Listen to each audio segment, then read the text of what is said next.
Hi friends, this is Raquel with Paints and Glitter, and today I'm coming to you with this very special and adorable project made with a digital file from Teatime and Dolls, who is Carolyn. She has a beautiful Etsy shop where you can pick up the file to make this box that you're seeing in front of you. And I have also used some adorable digital papers from Shabby Boutique, and they are the Picking Garden. In this digital file you can find all sorts of different images that are absolutely stunning. They're very sweet, and I'm going to describe what I've made. First of all, what you see of course is this adorable box, and what I did was that I used different dies from my stash. The majority that you see are all TonicStudios dies that I've used to cut out the elements here, and of course I did print out everything that you see that's a printed image or paper was printed from the digital collection, and including the little butterflies that I've layered, and then of course I've trimmed it out with different trimmings that I have. This one in particular here is from Rene Bouquets. I've also used beautiful board pieces from Rene Bouquets. That's what you see there in the kind of nude color, and I've topped things off with little gems, and I've also used Nuvo embellishment mousse to do a little bit of stenciling here. I've used pom-pom trim, and I'm just going to twirl it around here so you see the side profile.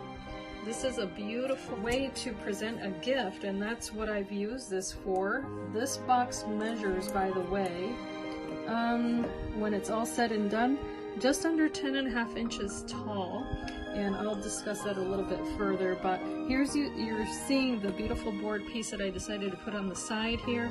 I did dry emboss the paper. This is also from the digital file. I just decided to do a little more texture with dry embossing, little gems. This little bird is from the collection, the butterfly, the flowers, as I mentioned before. I did hand stitch machine stitch the papers as well with gold thread. And then on the back here it says a box of cherished memories. That is from TonicStudios, and then the little bird that you see here is from the digital collection, the butterfly. This little wheelbarrow is absolutely adorable, so I decided to cut it and then tuck the little bird inside. All of those flowers back there I did fussy cut. In fact, every image I fussy cut and added there. I didn't use any machines for that. And then this is from the paper collection.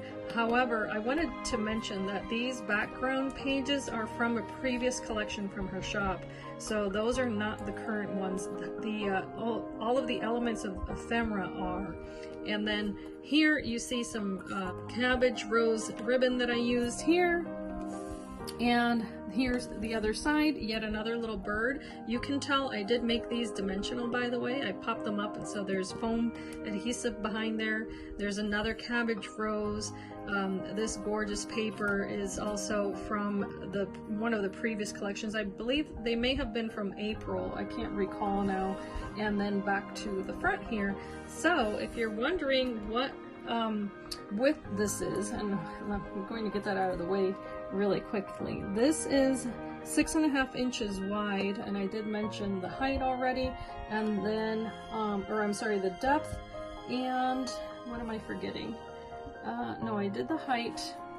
Did I say how deep it was? Okay, so it's 3.5 inches deep. That's what I wanted to mention. Okay, so I decided that this would be absolutely perfect for the mini album that I have been sharing with you guys little by little. And thank you Carolyn, for giving me this file that, oh, here's the inside, by the way, if you're curious. You can finish off the inside and you still have plenty of room. That paper on the inside, by the way, is from Teatime and Dolls. I decided to switch it up and use that in there just to make it super delicate and cute. And then here's the top. I did dry emboss some of that paper, and the rest is just from Shabby Art Boutique. And in any case, before I forget, getting ahead of myself, here's the border.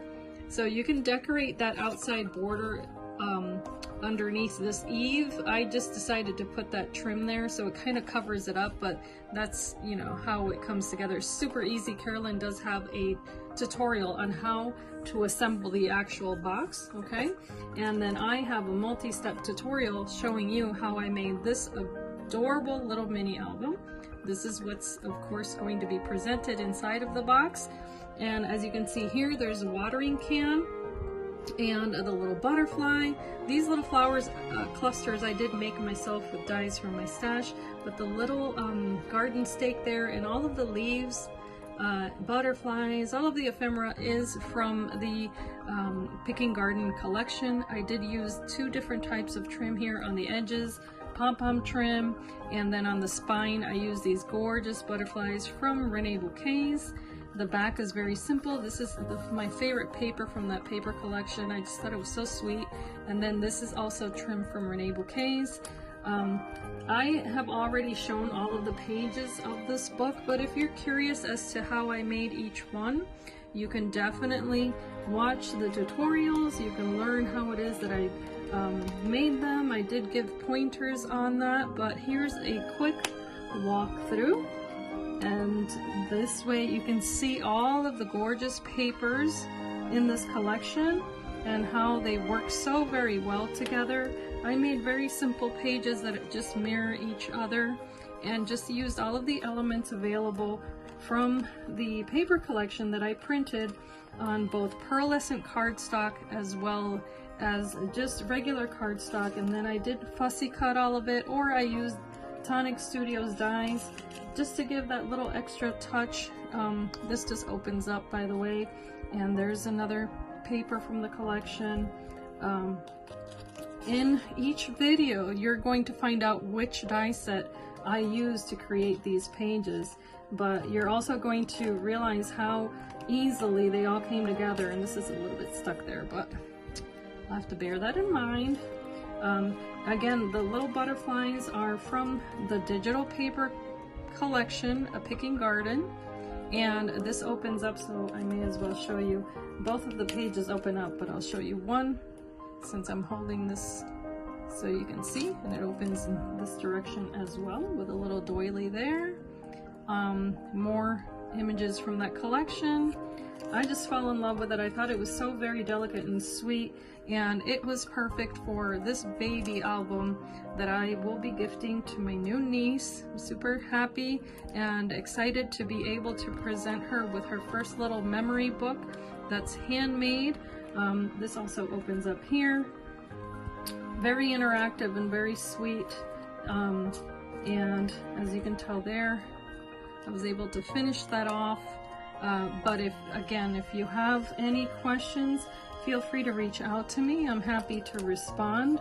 And if you're curious as to how to build a book like this, then you can definitely learn by following my step-by-step tutorials that are available on my channel. Don't forget to subscribe. Hit the like button if you've enjoyed the video, and the notification bell if you want to find out about future videos and tutorials. And as I always say, I hope that you can be inspired and be blessed, and I thank you so much for watching. And don't forget to follow the links in the description box for all of the products mentioned. Okay, bye-bye.